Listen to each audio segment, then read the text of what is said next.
Here is something that almost nobody is talking about, even though it could leave the entire United States surveillance apparatus in the dark within 7 days. Senate Democrats just blocked the extension of America's most powerful spy authority, not because they suddenly oppose surveillance, but because of one man's name on a piece of paper.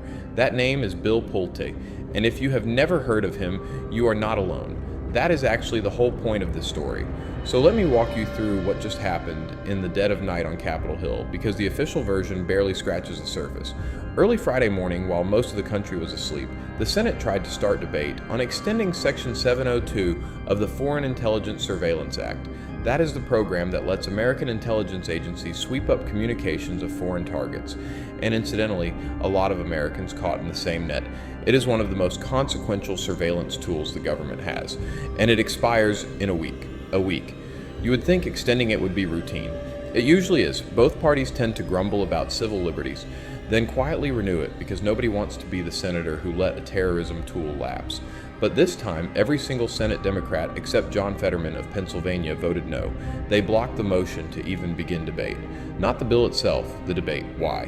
Because President Trump just named Bill Pulte the acting director of national intelligence, and Senate Democrats are using the most powerful leverage they have left to send a message about that pick. Now here's where it gets interesting, because the obvious question is, who is Bill Pulte and why is he the hill Democrats are willing to die on?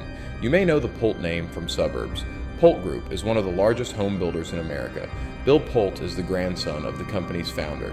He has spent recent years running the Federal Housing Finance Agency, the regulator that oversees Fannie Mae and Freddie Mac. He has been a Trump loyalist, a prolific social media presence, and a man with essentially zero traditional background in intelligence work. And now he is, at least temporarily, in charge of the entire United States intelligence community. 17 agencies, the president's daily brief, the crown jewels of American secrets. You see why some senators are uncomfortable. But here's the part that got buried. This fight is not really about Pulte. Pulte is the flashpoint. The deeper story is about a quiet shift in how Washington fights over national security, and you are watching it happen in real time. For years, the playbook for blocking a controversial appointee was confirmation hearings. You drag the nominee in, you grill them, you whip votes, you maybe force a withdrawal. That was the lever. But acting directors do not need confirmation. That is the whole appeal for any president.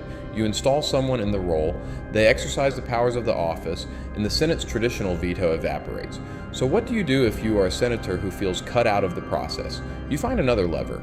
And right now, the only lever big enough to get the White House's attention is Section 702.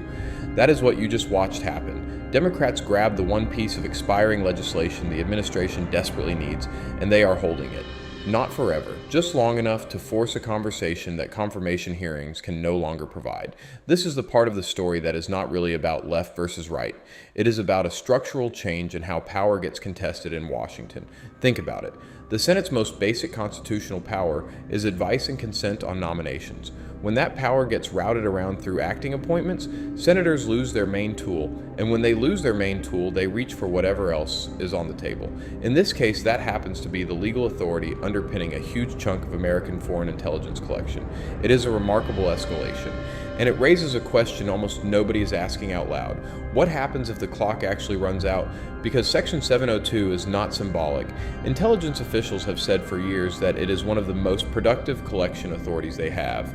It touches counterterrorism, counterintelligence against China and Russia, cyber threats, fentanyl networks, hostage situations. If it lapses, the legal basis for a lot of ongoing collection gets murky overnight.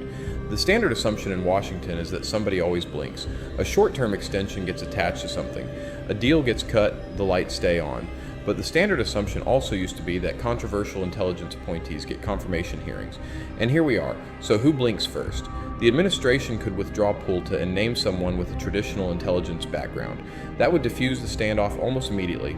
But it would also signal that the Senate minority can veto acting appointments by holding national security legislation hostage.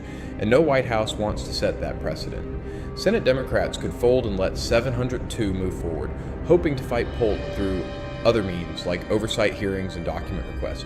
But after staging this dramatic late-night blockade, folding quickly would look like a bluff that got called. Or the two sides could find some middle path, maybe a short extension, maybe a commitment to a hearing on Pulte's qualifications. Even if it is not technically a confirmation, maybe new reporting requirements on how 702 gets used, while Pulte is in charge.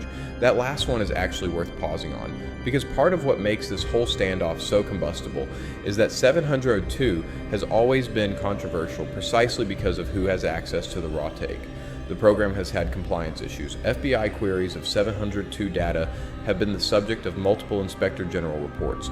Lawmakers in both parties have spent years trying to add guardrails.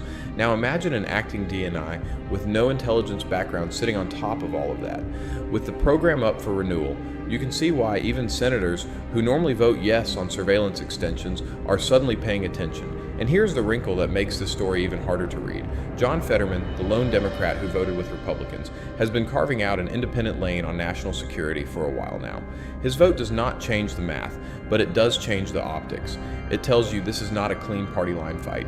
It is a fight where individual senators are making individual calculations about how far they are willing to push. So what do you actually take away from all this? First, when you hear that the Senate blocked a surveillance extension, do not assume it is about surveillance. Sometimes the bill on the floor is just the closest available weapon in a completely different argument. Second, the rise of acting appointments has quietly rewired how Washington fights over personnel. The old tools do not work the way they used to, and senators are improvising new ones. That has consequences far beyond any single nominee. Third, you have about a week to watch this play out. Section 702 does not care about politics. The expiration date is the expiration date. Either there is a deal, or there is a lapse, or there is some procedural maneuver that buys time. All three of those outcomes tell you something different about who actually has leverage in this town right now. And finally, keep an eye on Bill Pulte himself. Because whether he survives this moment or quietly gets replaced, the precedent being set here will outlast him. The next time a president wants to install someone controversial in an acting role, every senator in the minority will remember exactly what happened this week. That is the real story behind the headline. Not a fight about spies, a fight about who gets to decide who watches the spies. And right now, nobody is sure of the answer.